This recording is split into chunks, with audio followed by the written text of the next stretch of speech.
Back then in 2015, what we discovered was the preference for what was global and what was local was generally in balance. People had equal preference, whether you were talking about brands, popular culture, or influence. So obviously a lot of things have changed since 2015, so we felt compelled to do the study again to update our read of the market. What we found out in 2018 was things have changed drastically. Now the pendulum has swung back to local. There's a stronger local preference for popular culture, for brands, for influence. And I think this is a phenomenon that's being reflected all around the world, including our own country.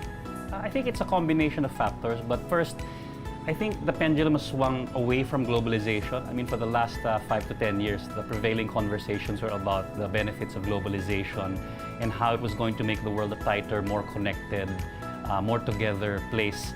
But obviously, it's worked for some people, but has not benefited the majority of people around the world. So I think what we're seeing now is a correction.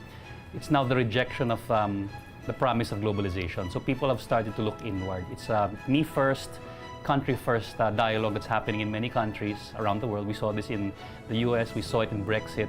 To a certain extent, our own election here in the Philippines was a mandate for pro-local, pro-populist.